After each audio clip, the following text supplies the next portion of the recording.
Mount Hood, our visual anchor in the Portland area. Iconic.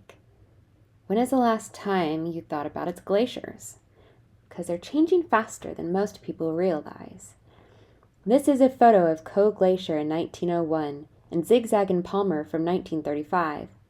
And here's a comparison of those same glaciers from 2003 to 2023.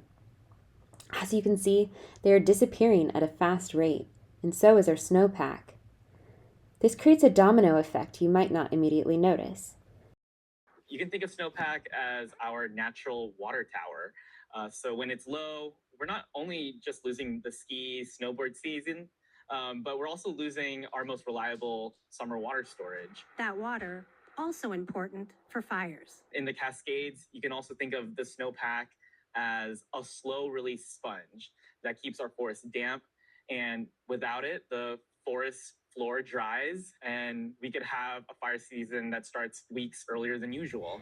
Additionally, that loss of slow-release water impacts water supply for agricultural and urban use.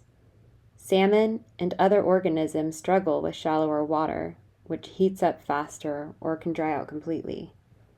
Warmer conditions also open up areas that were once uninhabitable, allowing new species to move in, and sometimes they push out those already there.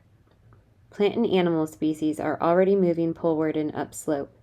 For animals that already live at high elevations, like the American pika, this can lead to extirpation. Phenology is also shifting. According to the Farmer's Almanac, where I live in Beaverton, average minimum winter temperatures are expected to increase by about 5 degrees. That means planting happens earlier in the spring and extends later into the fall. Shifts like this can become a problem when species depend on each other being active at the same time, like predator and prey. A warmer climate is already happening and will continue to. What stands out now is the rate it's happening, much faster than in the past. The main factor driving this faster rate of change is greenhouse gases, especially CO2 from burning fossil fuels. CO2 builds up in the troposphere, trapping heat and redirecting it back toward Earth instead of letting it escape into space. CO2 itself isn't harmful. In normal amounts, plants rely on it, but too much becomes harmful to us and many other species. We can't stop these changes entirely, but we can reduce the impacts and build resilience. As species shift their ranges, it becomes critical that habitats stay connected so that they can move. We also need to protect highly irreplaceable areas, places where species only exist in specific locations, as well as our marine ecosystems. As individuals, we also have a role. We can transition toward greener energy options.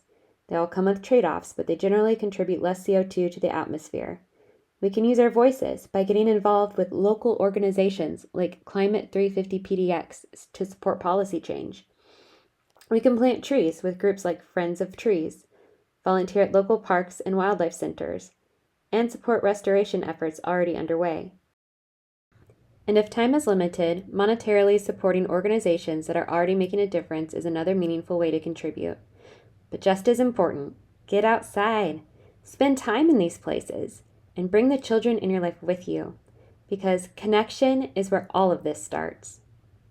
In the end, we will conserve only what we love, we will love only what we understand, and we will understand only what we are taught.